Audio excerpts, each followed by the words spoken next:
Ya, oke untuk perkuliahan ke-15 ini itu ke arah review terhadap IT governance dan juga mereview tentang tentunya framework-nya.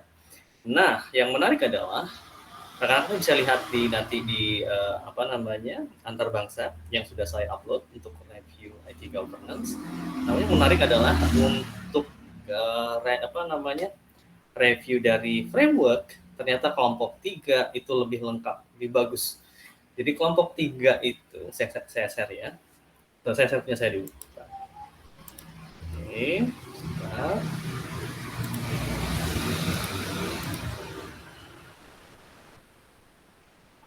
Nah, kelompok 3 itu lebih lengkap lagi kan, kalau rekan-rekan lihat di sini. Yang dulu ya. Nah, itu pada setelah TS itu kita tentang framework dan kita akan saya lebih fokus kepada COVID-5 dan balance scorecard yang merupakan bagian COVID-5 juga, lalu kepada ITIL. Nah, baru nanti tentang review IT governance. Di sini saya jarang membahas, tadinya topik 15 saya akan membahas tentang tentang ISO 2000, keluarga 2000 ya, 27.000 atau sekian lah yang merupakan IT security. Gitu. Namun saya berpikir cukup sekian pembahasannya, saya akan fokus kepada COVID-5 dan juga ITIL. Jadi rekan-rekan lihat nanti di sini, di yang ini, saya akan lebih bahas tentang COVID-5 dan ITIL di sini. Ini adalah pertemuan 15 nih dia. Jadi saya akan lebih bahas tentang COVID-5 dan ITIL. Ya kan? COVID-5 ya kan? Apa aja sih perbedaannya di mana sih gitu kan? Perbedaannya di mana saja, lalu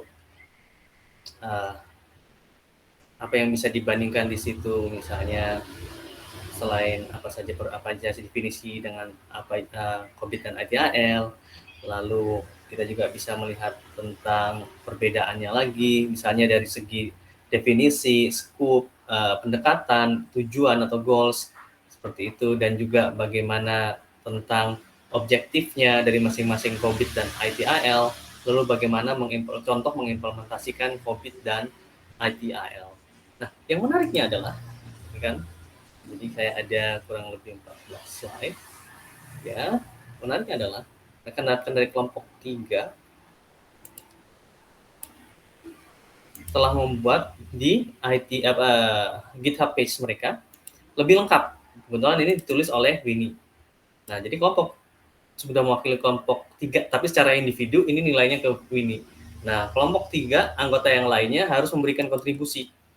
Walaupun tidak langsung ke tugas mungkin ini yang dibuat oleh Winnie, jadi jangan menambahkan lagi di yang ini, mungkin bisa membuat kalau di sini ada resume, buatlah di sini misalnya resume 2 atau resume berapa, 3 yang bisa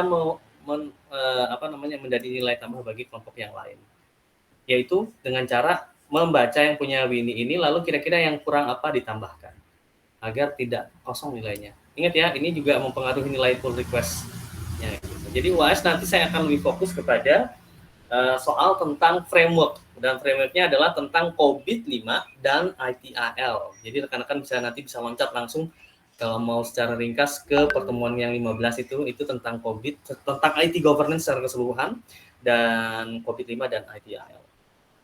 Ya, dan ini tugas UAS ini tentu memegang nilai yang besar gitu kan. Jadi ada 2 tugas UAS dan juga nanti ujian UAS-nya gitu. Masing-masing semua yang saya punya hak prerogatif untuk menilai, namun saya tahu bahwa tugas UAS ini mempunyai nilai yang cukup besar. Nah, ini bagusnya di sini kelompok 3 dalam hal ini Winnie melengkapi dengan ITIL. Jadi selain tentang sini kan adanya perbedaan dengan maturity level dengan capability level, di mana sebelumnya ini bagus ini udah secara konten sudah dan menambahkan tentang capability levelnya, lalu juga tentang misalnya di situ atribut prosesnya, lihat ada 1 atribut baru dia level 1, 2 atribut dia level 2 atribut level 3, sehingga bagus dia sudah paham tentang di mana letak atribut terhadap capability level daripada COVID-5. Dan yang menariknya adalah, ya kan, di sini ada perbedaan COVID-5 ITAL, ditambahkan lagi keluarga ISO 2000, khususnya 27.000, yaitu ya 27.000 juga ada 27.001, ada 27.100, yaitu tentang information security. Bagus. Bahkan ditambahin tentang 27.000 series. Oke, lihat. Poin perbandingan.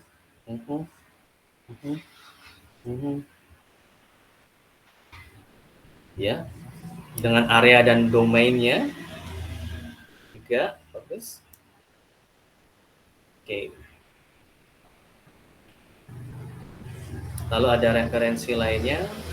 Lalu ada referensi video penjelasan dari YouTube-nya. Tuh. Lalu menanyakan sumber. Good.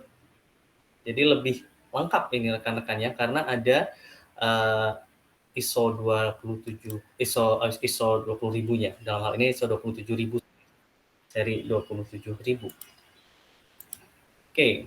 Nah, sama kelompok yang lain pun sama. Jadi kalau misalnya pengen tahu seperti apa membuat tugas UAS ya seperti ini. Namun harapan saya yang pull request dibagi-bagi gitu kan. Nah, untuk yang ini kebetulan pull request-nya sudah dilakukan oleh Winnie.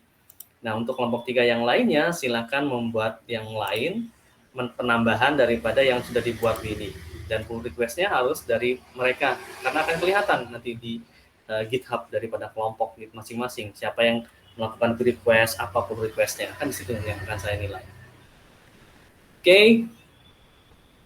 Bagus. Ini kalau mau rekan-rekan mau baca, misalnya gini, kelompok 3 bertanya, Pak, itu ini udah ngambil semua? Belum juga. Maksudnya masih ada yang bisa rekan-rekan tambahkan. Contohnya, di pertemuan 15 kan ada review secara umum tentang IT governance. Nah, rekan-rekan bisa menambahkan di sini karena Winnie sudah mengambil tentang framework daripada IT governance, rekan-rekan dari kelompok 3 yang lain bisa mereview tentang IT governance secara umum seperti itu.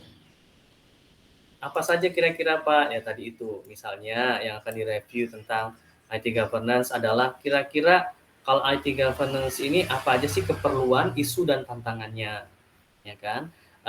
Tentunya rekan-rekan bisa menjelaskan dulu apa itu IT governance, ya kan? Lalu apa yang dimaksud dengan secara definisi apa? Lalu kalau nanti setelah itu baru mulai apa yang jadi keperluan, isu dan tantangannya.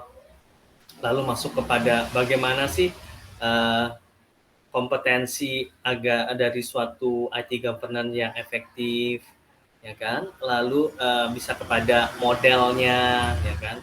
Dah gitu. Lalu contoh mengimplementasikannya. Nah itu. Jadi seperti yang saya sampaikan tadi ya. Misalnya tadi definisi dari ini untuk kelompok 3 atau kelompok lain yang memang belum sempat mengerjakan. Contoh lain dari misalnya yang akan dikerjakan selain yang seperti Winnie ini adalah tadi itu apa itu membuat review tentang IT governance secara keseluruhan. Tapi kalau untuk kelompok 3 anggota yang lain di luar yang sudah Winnie kerjakan, yaitu di luar daripada frameworknya. Misalnya apa itu IT governance.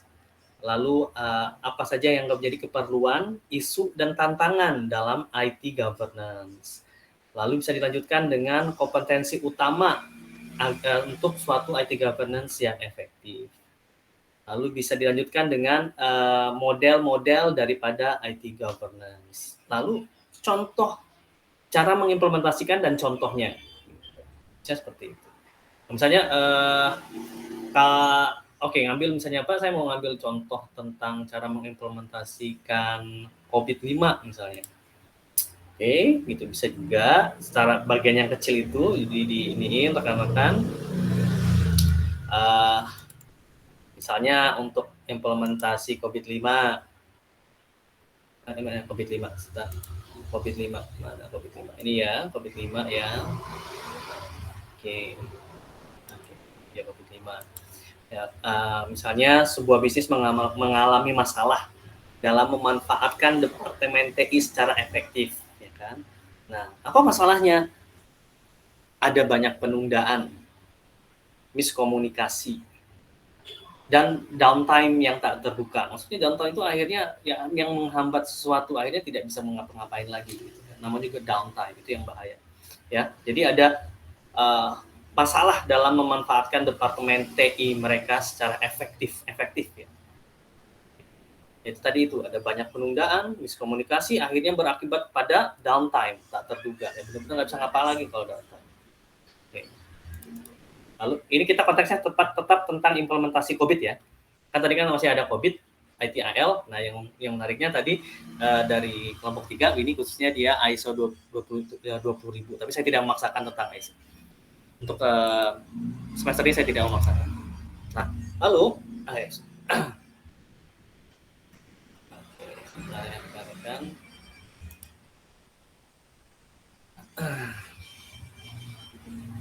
kita mulai absen dulu deh biar menarik dulu ini. Pak, jadi ini tuh tugasnya tuh mesti beda-beda ya, nggak boleh sama. Soalnya waktu itu kan Bapak bilangnya mesti melangkum capability model sama itu COVID, perbedaan COVID, sama ISO sama HITIL. Oh, berarti ISO juga saya sebutin ya? Sorry ya rekan-rekan, Iya, harusnya Pak. kalau Karena rekan-rekan kan mau tambahkan boleh. Bapak Kalau bilangnya kalau mau sama pun jangan selama 100%. Maksudnya sama dengan Winnie gitu, yang dari kelompok 3. Seperti itu maksudnya. kan makanya kan saya tanya ke Bapak kan, Pak ini tugasnya udah bener apa belum? Apa ada yang mesti ditambahin gitu kan? Soalnya saya juga belum disalin ke Git, baru di Google Doc dulu. Ya, oke. Baik. Contoh yang baik adalah punya rekan-rekan dari kelompok 3 ini. Jadi kalau rekan-rekan memang sudah kebetulan saya dari rekan-rekan kelompok kelompok 1 ya. Kelompok 2, Pak. Kelompok 2 ya. Saya belum sempat mereview, baru dari punya kelompok 3 yang dulu saya sempat review dan saya jadikan contoh sekalian. Jadi kalau rekan-rekan ya tadi itu seperti ini gitu kan. Dan masih banyak yang bisa digali. Intinya bagi saya tugas UAS ini adalah rekan-rekan menuangkan yang menurut rekan-rekan tentang IT governance. Itulah. Jadi saya ingin menilai kayak misalnya gini kan, jadi Winnie pun sudah bisa menuangkan yang menurut dia tentang framework gitu kan, daripada IT governance. Nah, rekan-rekan yang lain bisa tentang ya tadi itu mau sama pun boleh, namun pasti redaksinya berbeda. Walaupun secara konten ya serupa, ya kan serupa bukan berarti sama 100% ya, serupa gitu. Namun secara redaksi, pemilihan kalimat, tata letaknya mungkin bisa jadi berbeda. Namun secara kontennya serupa, membahas tentang COVID-5, areanya gitu, seperti itu. Itu boleh. Ataupun tadi itu mau memberikan contoh tentang penerapan COVID-5 boleh. Jadi lebih ke arah bagaimana rekan-rekan mengekspresikan diri terhadap pemahaman terhadap IT governance ini di area apa. Kebetulan untuk ini di area framework-nya seperti itu. Oke, nanti insya Allah tetap kelompok 2 akan coba saya review. Akan tetap seperti ini, kelompok 3 saya review, kelompok 2 saya review juga. Namun pada akhirnya adalah rekan-rekan harus tetap memasukkan kepada GitHub page. Lebih baik dilakukan secepatnya. Karena apa? Kalaupun sudah ada di GitHub page, minimal sudah di-upload gitu kan. Kalau ada perubahan, rekan-rekan sudah bisa melakukan pull request lagi yang lain. Oke. Saya lanjutkan ya rekan-rekan tentang contoh penerapan COVID. Ini contohnya kebetulan dari anggota kelompok 3 mau melakukan pull request yang tentunya yang di luar yang telah Winnie kerjakan. Saya lanjutkan ya. Atau ada pertanyaan lain dulu? Oke. Oh, absensi. Oke, saya jadi lupa juga. Absensi. Mari kita absensi. Nah, oke. Oke. Oke, saya absen. Nyalakan ini ya, nyalakan videonya ya. Nyalakan kameranya, kok nyalakan videonya. Oke. Muhammad Ali. Kayaknya ada 2 rekan-rekan yang enggak ini ya dari awal. Muhammad Ali. Ada. Oke. Abi Amarullah. Hadir, Pak. Oke, good. Ya, bisa ditil lagi, bisa di apa namanya? Bani Asidikia. Ini Pak, Bani Asidik ini kan ngikut kelompok 2. Nah, Mm-mm. sejak itu kita udah mention juga, saya udah ngechat ke Bani juga. Ini gimana? Kan dia ngikut kelompok saya, tapi nggak ada jawaban dari awal sampai saat ini. Oke, terima kasih informasinya. Eri sudah melakukan upaya. Anaknya sih suka aktif juga, tapi nggak tahu nggak ada jawaban untuk tugas kelompok. Ya, oke. Jadi tugas kelompok itu tetap akan dinilai ujung-ujungnya nanti pribadi. Jadi yang penting Eri sebagai teman, sebagai rekan satu kelompok sudah berupaya mengingatkan. Selepas itu sudah tidak ada lagi kewajiban dari rekan-rekan lain selain sekedar mengingatkan dan mengajak tujuannya. Tidak ada untuk namanya harus mengerjakan tugas itu untuk mereka, tidak ada. Makanya dengan GitHub pull request itu kelihatan siapa yang melakukan apa. Yang penting rekan seperti informasi ini sudah disampaikan, saya pun juga tahu hal-hal seperti itu. Oke, baik. Oke, saya absen lagi ya. Abdul Fahri ngangkat tangan nanti ya. Waalaikumsalam. Oke. Abdul Fahri. Oh, makanya tadi angkat tangan ya, Abdul Fahri ya. Oke. Assalamualaikum, Pak Sigit. Iya, waalaikumsalam. Mau tanya Pak, untuk tugas UAS besok itu terakhir pengumpulan tanggal berapa Pak? Oke, pertanyaan yang bagus karena memang rekan-rekan harus tahu bahwa kan UAS besok itu strukturnya, ya kita coba cek di website kita aja, halaman Antarbangsa.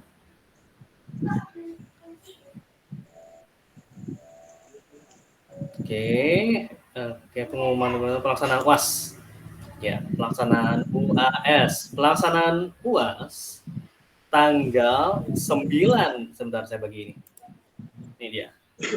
Pelaksanaan UAS tanggal 9 sampai 14 Januari. 14 itu rekan-rekan hari Sabtu. Ya. Jadi paling lambat rekan-rekan pull request-nya dan sudah jadi tugasnya itu tanggal 14. Karena selepas tanggal itu adalah para dosen akan melakukan penilaian. Karena harus sudah menyerahkan penilaian untuk semua mata kuliah dan semua mahasiswa daripada mata kuliah yang bersangkutan. Oke, itu ya. Berarti paling lambat tanggal 14 Januari 2023. Baik, saya lanjut absensi dulu ya. Oke, berikutnya.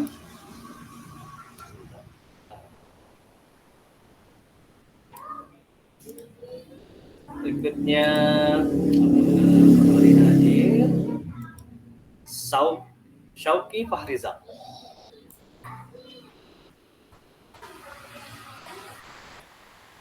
Abdul Fahri nggak nyalain kameranya tadi ya. Syauqi Fahrizal. Si Sauki itu masih aktif Pak, cuma nggak tahu kelihatan dia juga ngikut kelompoknya Winnie, kelompok 3, cuma nggak tahu. Oke, baik. Di chat juga sama Winnie tapi nggak ada jawaban. Oke, cepat sampai situ aja rekan-rekan untuk mengingatkan, mengajak dah sampai situ. Oke, Poni Febrianti.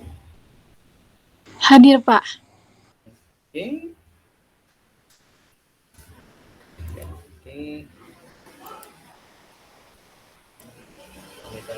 Hadir. Oke. Next. Dede Herman. Hadir Pak. Oke. Ya, sih. Oke, next adalah Ifham Hilmi.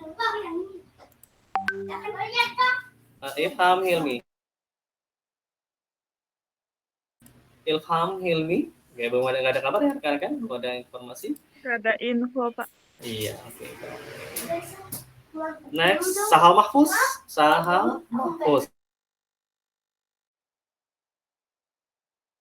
Nggak ada juga. Oke, baik, kita ini dulu. Ada. Next, Naufal Mu'afa.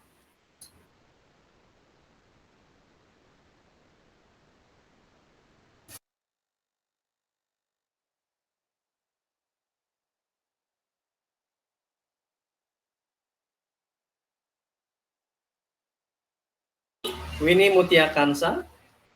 Hadir, Pak. Oke.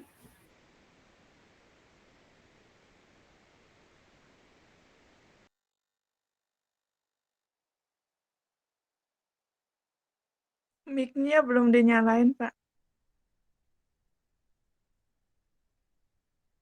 Muhammad Nur Wahid. Ya, kadang Pak itu lain. Muhammad Nur Wahid.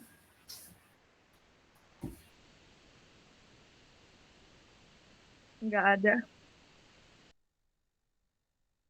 Liu Purnomo. Nggak ada, Pak. Oke.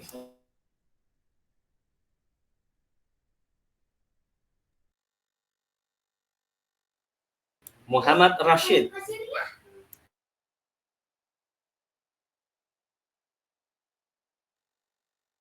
Nggak ada, Pak.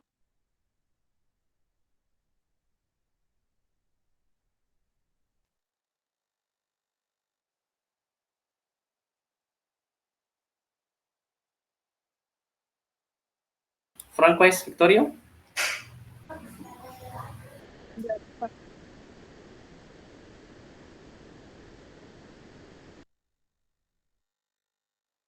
Kurniasi. Dia kayaknya kerja malam. Gimana? Sip malam, Pak. Oke. Nur Muhammad. Ada Pak. Oh iya. Oke. Saheri. Ada, Pak. Oke, saya simpan. Lumayan juga yang hari ini hadir, alhamdulillah. Setengah-setengah, 50-50 kayaknya. Oke, baik. Oke, rekan-rekan. Insya Allah, kan tadi itu, UAS ini dibagi dua. Tugas UAS yang rekan-rekan kerjakan di GitHub masing-masing, itu bisa nilai. Dan juga yang nanti yang jadi pilihan berganda seperti itu. Ya, yang besar itu nanti di tugas UAS-nya. Dan tapi tetap juga yang apa istilahnya haknya ada di saya untuk berapa memberikan penilaian tersebut. Jadi rekan-rekan kerjakan dua, tugas yang UAS yang di GitHub Page dan juga tugas quiz yang ada di e-learning nanti. Insya Allah apabila tidak ada kendala, hari Kamis sudah bisa rekan-rekan akses untuk soal UAS yang pilihan bergandanya. Ya, entah itu pilihan berganda atau entah itu jawaban tunggal, silakan bisa ini. Hari Kamis, hari Rabunya, kalau saya tidak ada kendala bisa memberikan kuis. Rekan-rekan pelajari kuisnya, semoga insya Allah tidak akan terlalu jauh dari situ pertanyaannya. Oke, kalaupun hari Kamis belum keluar, paling lambat insya Allah Jumat sudah keluar. Oke, baik. Berarti ini yang di-post di GitHub bisa tentang IT governance, sama ini kan nyawanya tentang capability model sama bisa tentang itu. Pokoknya berkenaan dengan IT governance, capability model, tentang mau hanya mengambil satu tapi jangan terlalu kecil juga. Maksudnya yang ini kan sebenarnya lebih ke arah bagaimana rekan-rekan mengekspresikan tentang pemahaman tentang IT governance gitu. Walaupun mau mengambil satu bagian, ya silakan agak dilebarkan atau ditinggikan. Nah, tadi ya kita balik lagi ke contoh implementasi COVID. Jadi misalnya gini, ada misalnya kelompok 3 mau menambahkan selain yang sudah dilakukan oleh Winnie, misalnya tentang mengreview tentang framework itu masih contoh misalnya. Kayak saya mau ngambil contoh implementasi dari COVID ya Pak, atau saya mau ngambil contoh implementasi dari ITIL gitu kan. Nah, misalnya tadi ya sebuah bisnis mengalami masalah dalam memanfaatkan departemen TI mereka secara efektif. Mohon maaf ini misalnya ada departemen TI di STMI Qatar Bangsa dan ternyata ada masalah di situ. Kan ada banyak penundaan, miskomunikasi sehingga akhirnya berujung-ujung kepada downtime tak terduga. Akhirnya nggak bisa ngapa-ngapain gitu karena penundaan dan miskomunikasi tersebut. Nah, tahap pertama implementasi COVID adalah mengatur agar boleh jadi gini, rekan-rekan bisa membuat narasi gitu. Nanti kalau misalnya kayak gini kan narasi itu yang dibuat oleh kelompok 3. Ini juga narasi. Boleh menggunakan narasi. Boleh ketika implementasi menggunakan narasi atau menggunakan gambar juga untuk mendukung boleh. seperti ini, dan juga untuk menggunakan misalnya video referensi juga boleh. Ini untuk yang resume materinya semua di ini Pak, sampai pertemuan saya lihat ada 14. Iya, yang 15 sudah kita upload. Rekan-rekan fokus di tugas UAS saja. Gitu. Kalau yang kemarin-kemarin itu sudah saya nilai. Nah, sekarang rekan-rekan fokus ke tugas UAS saja. Kalau misalnya rekan-rekan mau ngeresume tentang secara keseluruhan, berarti rekan-rekan meresume dari pertemuan 1 sampai pertemuan 14. Berarti ngambilnya sedikit karena kan mau meresume tugas UAS-nya, misalnya rekan-rekan meresume dari pertemuan 1 sampai pertemuan 14. Berarti ngambilnya hanya potongan-potongan saja karena itu kan banyak. Gitu. Tapi kalau misalnya contohnya dari kelompok 3 ini, khususnya Winnie, dia mengambil satu bagian, yaitu framework-nya, kan gitu. Nah, bisa jadi nanti anggota tim yang lain mengambil contoh penerapan daripada si COVID-nya. Seperti itu. Ya. Ya, Eri, bagaimana Eri? Masih ada pertanyaan lagi sebelum saya lanjutkan tentang contoh daripada penerapan COVID? Udah Pak, itu aja. Itu dulu. Nanti kalau ada lagi silakan. Ya, jadi lanjutnya lagi ya. Jadi tahap pertama implementasi COVID adalah mengatur agar para pemangku kepentingan bertemu. Mungkin saya akan coba pakai ini ya. Oke. Ya. Oke. Jadi contohnya tadi itu, tahap pertama implementasi COVID adalah mengatur agar para pemangku kepentingan bertemu. Nah, siapa itu pemangku kepentingan? Sini, banyak pemangku kepentingan.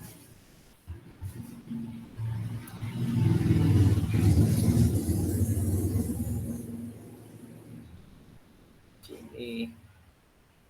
Ya, oke. Oh, ini tentang ini. Misalnya CIO, CEO, CFO, itu semua pemangku kepentingan masing-masing bagian. Oke. Oh, ini dia. Bagaimana? Oh, saya kecil ya. Ini contoh. How to implement IT governance. Kok governance sih? IT governance. Ya. Oke. Jadi kan pertama melaksanakan IT governance assessment, penilaian kan, assessment kan, asessi kan. Maka mengatur agar bagaimana kita melakukan assessment dengan mengatur agar para pemangku kepentingan bertemu.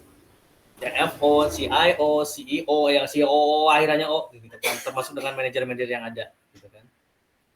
Nah, tujuannya bertemu apa? Mendefinisikan dan memetakan tujuan. Nah, ya kan? Memetakan tujuan.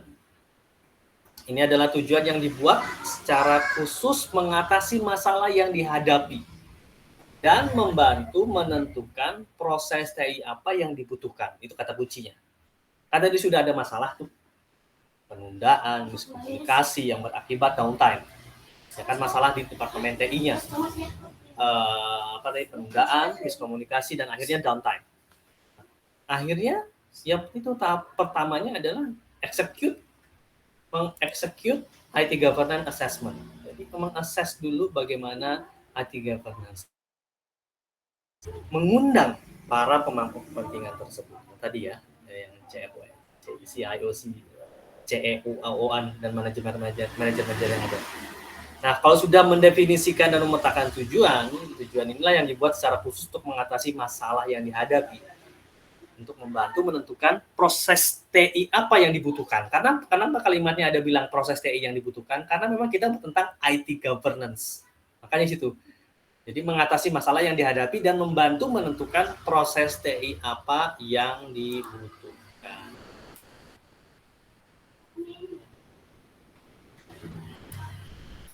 Oke.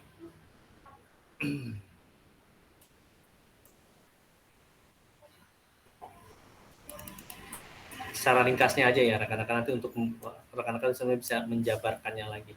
Nah, kemudian apa? set up IT governance framework. Jadi menentukan mana framework yang akan diinikan.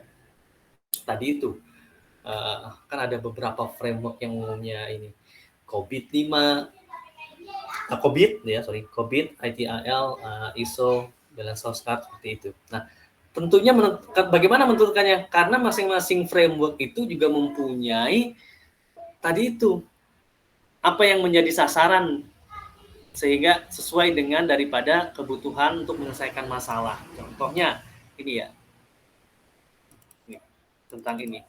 Saya ambil yang punya saya dulu aja. Bagus yang punya rekan-rekan kelompok 3. Ya kan? Nah, di sini.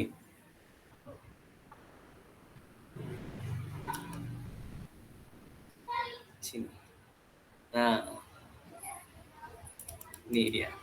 Setiap framework itu mempunyai set objektif yang berbeda-beda, tujuan goal yang berbeda-beda, ya kan? Dan kadang memang beberapa overlap. Nah, tapi bisa rekan-rekan lihat di sini,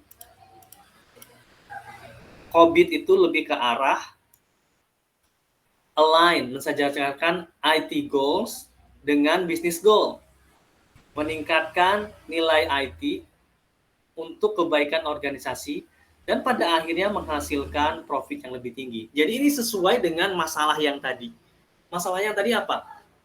Permasalahannya penundaan, lalu apa? Miskomunikasi, yang akhirnya apa? Downtime. Nah, jadi objektif menggunakan framework COVID sesuai. Kenapa enggak ITIL, Pak? Karena ITIL itu strive, lebih ke arah berjuang untuk mengorganisasikan layanan IT di tingkat perusahaan atau instansi tersebut, juga sebagai bagian daripada beban kerja daripada departemen IT. Jadi lebih pas yang tadi. Kalau downtime itu lebih ke arah nanti hasilnya tentunya hilangnya daripada profit dari perusahaan. Jadi makanya lebih pas tadi menggunakan COVID daripada ITIL. Oke. Karena miskomunikasi ini sangat berbahaya, dan juga penundaan juga sangat berbahaya. Nanti bisa downtime itu bisa mengakibatkan kehilangan profit. Oke. Jadi setelah tadi adanya tahap pertama implementasi COVID adalah mengatur agar para pemangku kepentingan bertemu, mendefinisikan dan memetakan tujuan, ya kan? Ada masalah, ada tujuan, ya kan? Yang nanti secara khusus mengatasi masalah tadi yang dihadapi dan menentukan proses TI apa yang dibutuhkan. Nah, proses TI apa? Dan sini tadi proses TI. Ini dia proses TI yang berikutnya. Saya kecilin lagi ya. Jadi setelah menentukan framework-nya tadi COVID, lalu mendesain IT governance prosesnya. Nah, sesuai kan? Jadi kemudian untuk menentukan proses TI-nya apa yang dibutuhkan. Nah, jadi kalau membuat tentunya harus membuat tolak ukur, ya kan? Kalau ada proses, ada tolak ukurnya. Jadi serangkaian tolak ukur yang membantu Departemen TI memenuhi tujuan yang telah ditetapkan. Tadi kan ada masalah, dikumpulkan semua untuk mencapai tujuan, dipilihlah framework-nya, ditetapkanlah prosesnya, dan setiap proses mempunyai tolak ukur. Nah, maka serangkaian tolak ukur itu akan membantu Departemen TI memenuhi tujuan yang telah ditetapkan tadi. Jadi gimana tuh sebenarnya kalau saya bisa iniin JS Paint. Ini seperti ini. Sini ada masalah. Nggak ada. Masalah. Merah kali ya, bagusnya. Lalu kita kasih kotak merah. Di antaranya tadi masalahnya adalah penundaan.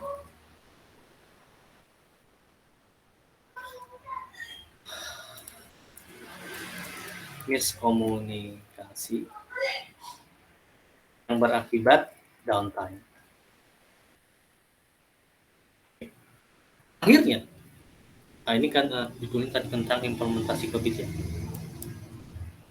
Contoh implementasi.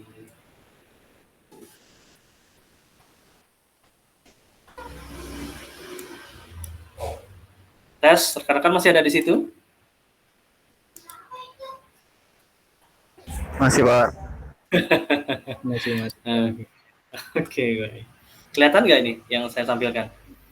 Kelihatan, terbaca, gimana? Terbaca. Oke. Nah, kita coba salah sejajarkan dengan yang ini tadi ya.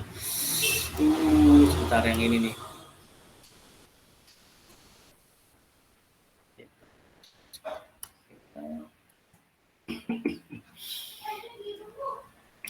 Kok ini kadang punya rekomendasi mouse yang bagus. Logitech, Pak. Logitech. Saya udah pakai Logitech 2 Logitech. Alhamdulillah sih. Namun entah mungkin pemakaian yang konstan akhirnya ini juga. Memang paling umum Logitech ya. Belum ada pilihan lagi. Oke, baik. Nah kan gitu kan. Ada masalah nih, kan? Contoh COVID. Ada masalah penundaan.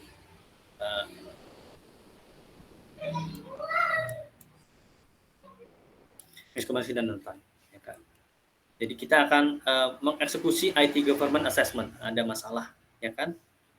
Tentunya akhirnya adanya tadi kan kita mengumpulkan pemangku kepentingan untuk mendefinisikan, menetapkan tujuan untuk mengatasi masalah tersebut ya. Tuh, poin sih. Apa? Bukan? Salah. Tujuan.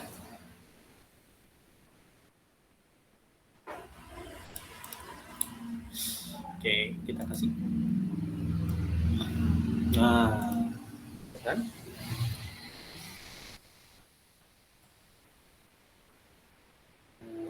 Oke, jadi untuk tujuan ini kita pemangku kepentingan bertemu.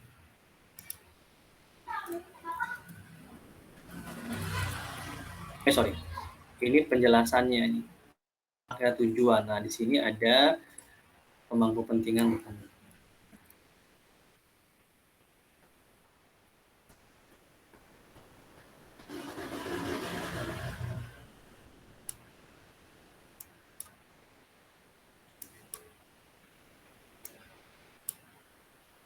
Coba kita gerakin. Dah. Nah, lanjut. Di sini tadi kita ini kan mendefinisikan dan memetakan tujuan.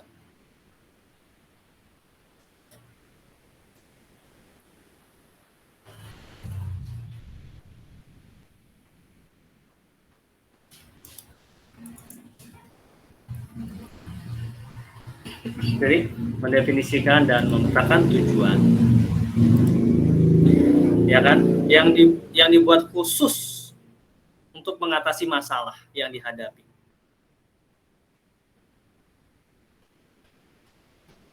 Dan membantu menentukan proses TI apa yang dibutuhkan.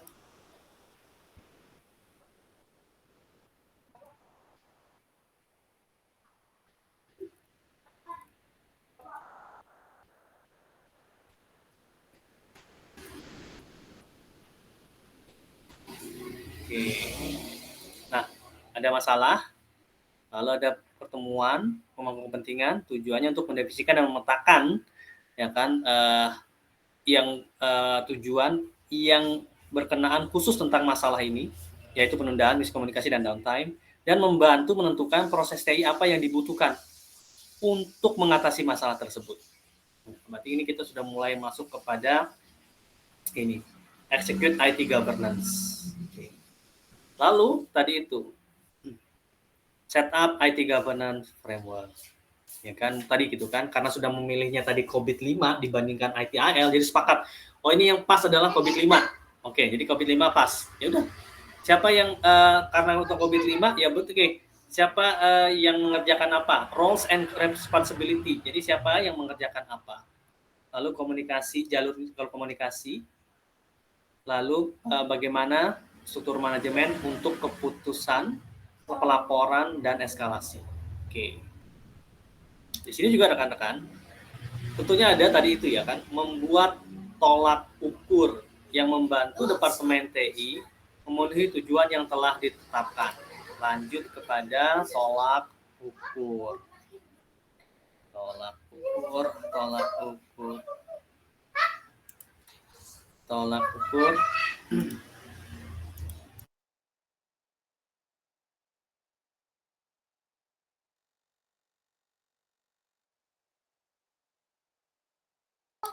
Ya, oke.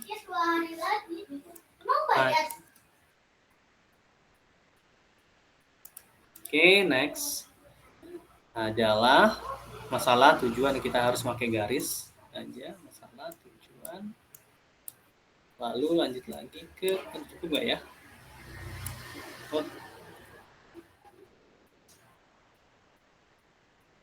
Ke yang berikutnya adalah tolak ukur. Ya kan? Serangkaian tolak ukur. Tolak ukur.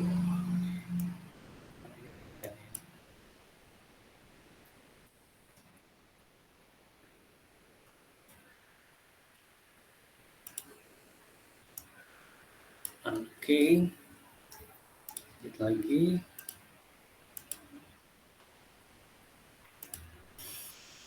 Oke. Nah, tentunya tolak ukur ini untuk memenuhi tujuan yang telah ditetapkan. Makanya panahnya ke situ kan. Tolak ukur untuk memenuhi tujuan untuk mengatasi masalah. Jadi saling berhubungan, ada masalah, tetapkan tujuan untuk mengatasi masalah, tetapkan tolak ukur untuk memenuhi tujuan. Jadi biar ada ukuran berhasil atau enggak tujuan tersebut. Ya. Nah,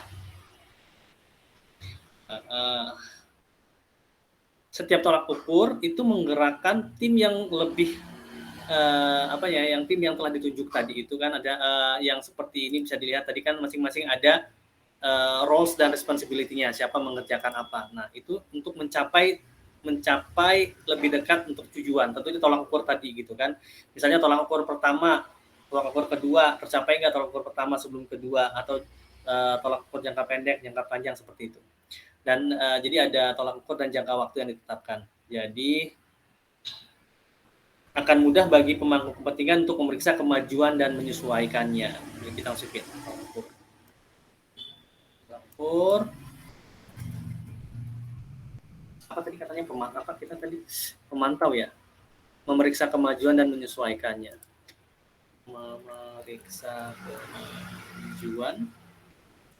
dan tadi ya menyesuaikannya ya. Oke. Oh, nggak cukup. Aduh, nggak cukup. Bisa nggak ini? Udah. Atau hurufnya kita kecilin. Nah, beda itu aja deh. Sudah mulai kelihatan nggak rekan-rekan? Adanya korelasi atau adanya relasi antara masalah, tujuan, dan tolak ukur.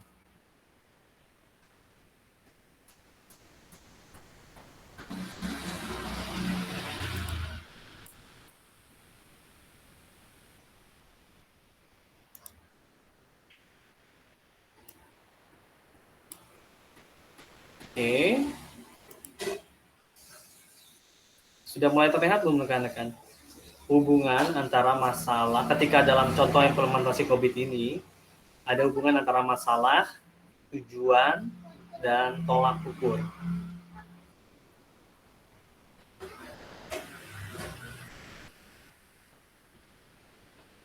Oke, lanjut ya.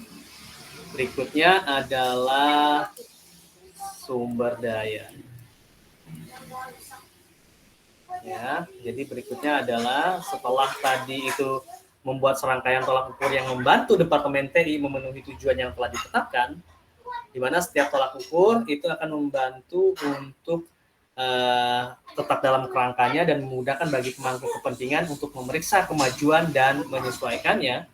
langkah berikutnya adalah, dan bisa dibilang langkah yang terakhir, membawa sumber daya tambahan, ya kan? Karena ada kemungkinan tujuan tidak dapat dipenuhi kecuali adanya penambahan sumber daya tambahan. Oke, jadi penggunaan sumber daya atau penambahan sumber daya. Oke, di sini kita kasih warna. Oke, kuning dia. Warnanya ini bang. Oke, penggunaan sumber daya tambahan.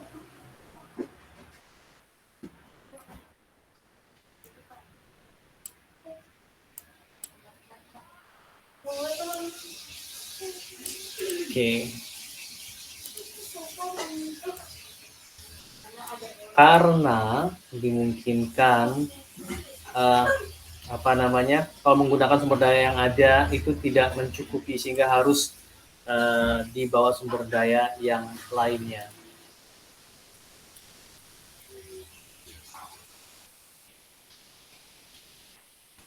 Lalu hasilnya harus berupa seperangkat prosedur yang dibuat khusus untuk mengatasi masalah-masalah tersebut dengan sumber daya yang dipergunakan dan tersedia untuk memastikan keberhasilannya. Oke, jadi ini tadi itu execute IT governance assessment masalah. Jadi harus tahu dulu memang ada masalah. Itu tidak akan ada perbaikan apabila tidak mengakui ada masalah. Jadi execute IT governance assessment itu sebenarnya mengakui bahwa ada masalah. Coba kita mengidentifikasi masalah. Oh, ternyata ada penundaan, miskomunikasi yang berakibat pada downtime.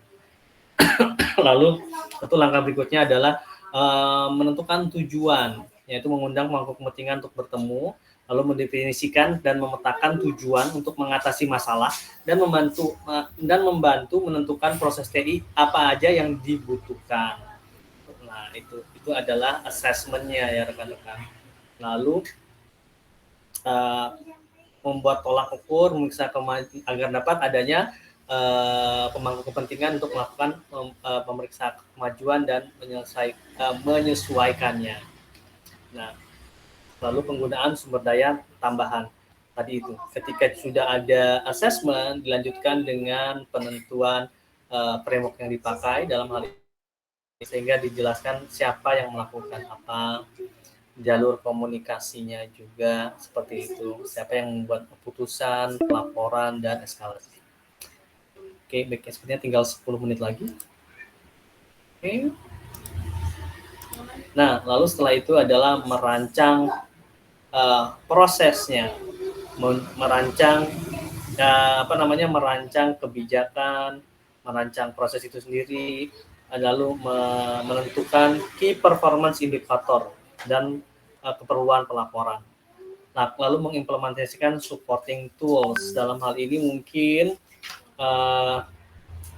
alat-alat yang bisa mendukung untuk eksekusi daripada solusi tersebut dibutuhkan. Jadi penggunaan sumber daya tambahan juga mungkin perlu. Implementasi tool untuk data collection dan manajemen reporting. Oke. Lalu tentunya adalah penggunaan sumber daya tambahan akhirnya tentunya adalah suatu hasil akhirnya merupakan adalah seperangkat prosedur. Hasil akhirnya adalah seperangkat prosedur yang tentunya secara berkelanjutan itu diterapkan untuk meningkatkan IT governance tersebut. Makanya disebut continuous improvement plan atau control lacekan. Si produknya adalah prosedur.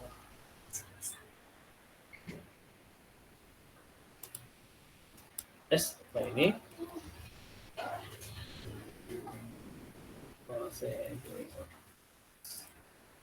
prosedur ya, hasilnya berupa seperangkat prosedur yang dibuat khusus untuk mengatasi masalah.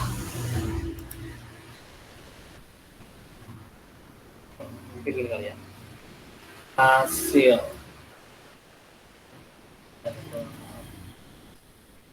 perangkat prosedur untuk mengatasi masalah.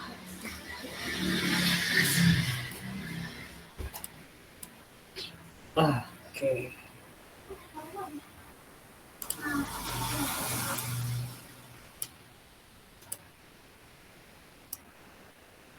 Baik, rekan-rekan, inilah penjelasan contoh untuk implementasi COVID. Oke. Kira-kira rekan-rekan butuh ini nggak? Nanti saya masukin ke ini. Boleh, Pak. Saya share. Oke ya.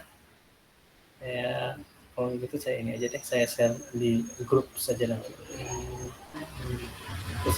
Namun secara garis besar, rekan-rekan sudah bisa lihat kan secara garis besar contoh implementasi COVID di mana ada masalah, lalu didefinisikan tujuan untuk mengatasi masalah, lalu ditetapkan tolak ukurnya, lalu tolak ukur itu sendiri tentunya untuk untuk melaksanakan pemecahan masalah harus menggunakan sumber daya yang ada, walaupun kadang-kala memang harus ada penggunaan sumber daya tambahan untuk mendukung hal tersebut. Lalu hasilnya adalah seperangkat prosedur untuk mengatasi masalah tersebut. Sudah mulai lihat nggak siklusnya? Jadi ini nanti ujung-ujungnya siklusnya balik lagi sebenarnya. Seperti itu. Jadi tidak ada henti-hentinya untuk coba ada masalah apa lagi gitu, karena belum tentu pada masalah yang pertama itu berhenti sampai di situ, mungkin masih ada masalah-masalah lainnya yang bisa diidentifikasi atau yang muncul baru seperti itu.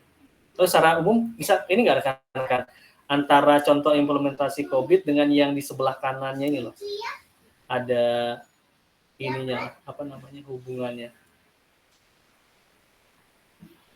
alur dan hubungannya ada kelas ini. Masalah, tujuan, tolak ukur, sumber daya, hasilnya sebuah prosedur. Lalu diulang lagi. Cukup jelas? Oke. Sebenarnya masih ada satu lagi yang ingin saya jelaskan tentang contoh implementasi ITIL. Karena nanti rekan-rekan akan mulai paham, kalau yang ini adalah COVID seperti itu, bagaimana tentang contoh implementasi ITIL? Kita akan menggunakan ini yang sama nih. How to implement governance tetap sama. Namun contohnya untuk implementasi ITIL. Kita coba ya dalam waktu yang kurang dari 10 menit ya. Oke rekan-rekan.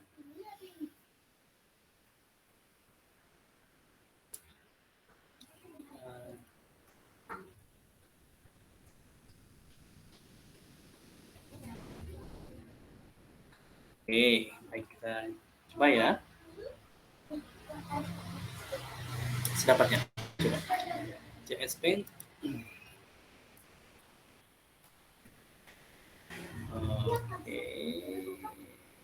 Ini kita sinikan.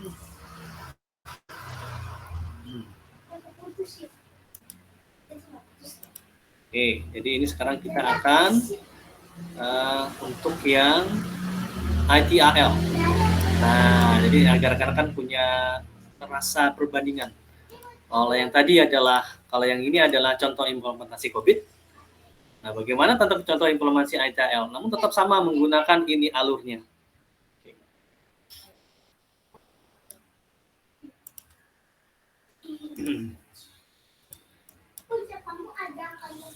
Contoh implementasi ITIL. Oke. Nah, kita mulai.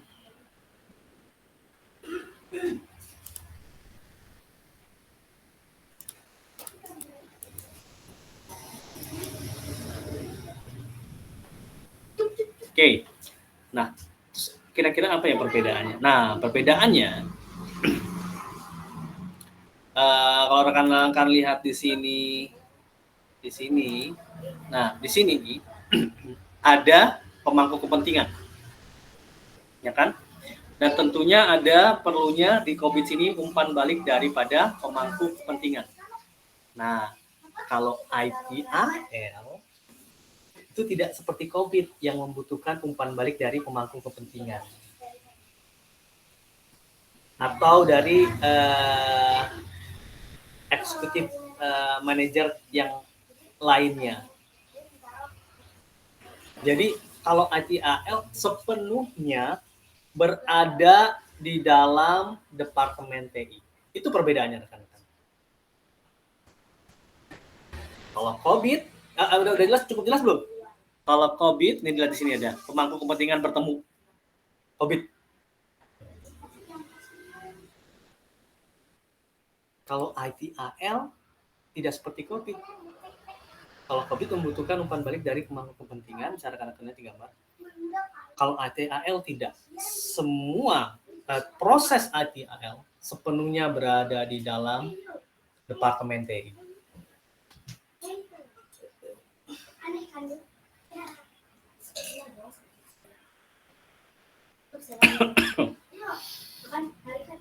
Oke. Catatan. Tidak seperti COVID, ITAL tidak memerlukan umpan balik dari pemangku kepentingan dan atau yang lainnya. Proses ITAL sepenuhnya berada di dalam Departemen TI tadi ya. Proses ITAL sepenuhnya berada di Departemen TI. Tidak kan? Semoga rekan-rekan bisa melihat perbedaannya. Gimana? Sudah dari kalimat yang ini sudah cukup jelas belum? Ada perbedaan mendasar antara implementasi COVID dan implementasi ITAL. Ada perbedaan. Ada ya, khususnya di sini ya.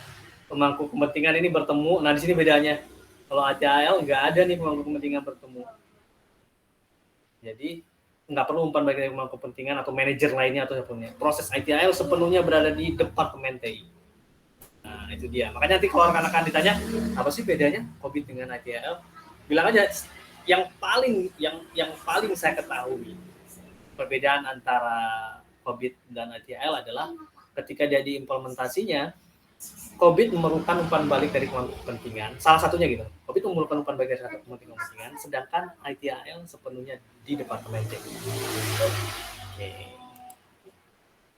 Nah, kita sekarang masuk pada contohnya. Ini